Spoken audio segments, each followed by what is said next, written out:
भिन्न को बढ़ते क्रम में कैसे लिखें, आइए हम लोग सीखते हैं। और वीडियो के अंत तक बने रहे ताकि आपको समझ में आ सके।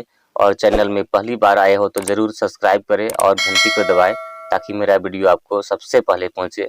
तो चलिए हम लोग वीडियो को स्टार्ट करते हैं। भिन्न को बढ़ते क्रम में कैसे लिखें, यहाँ पर प्रश्न है 1/5, 3/2 और 4/3।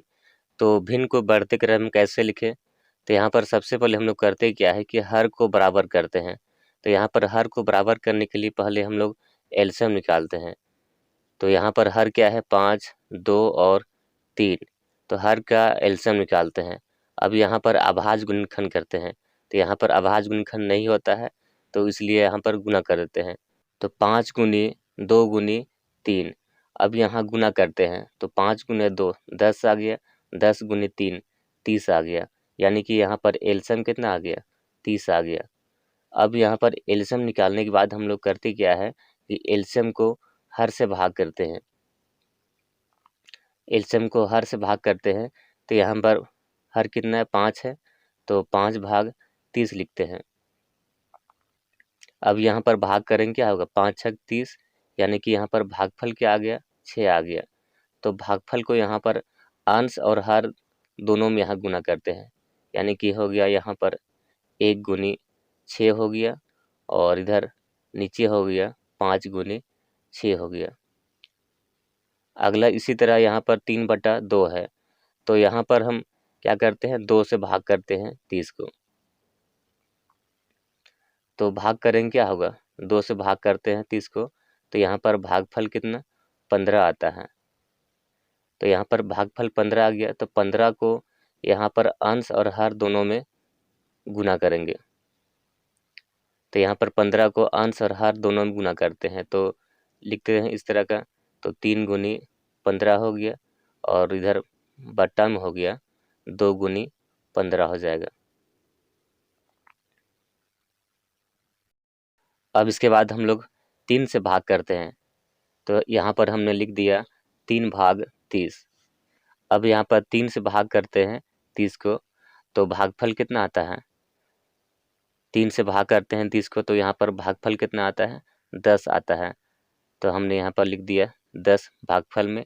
अब इसके बाद भागफल कितना 10 आया तो 10 को हम यहाँ पर अंश और हर दोनों में गुना करते हैं। यहाँ पर भागफल 10 आया तो 10 को हम अंश और हर दोनों में गुना करते हैं।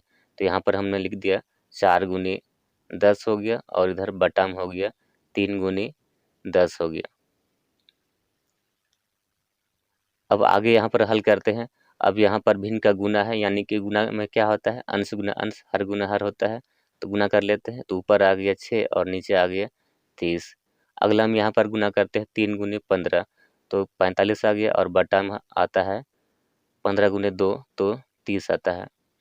आगे गुना करते हैं 4 गुने 10 तो 40 हो गया और बटा में आ गया 30 आ गया।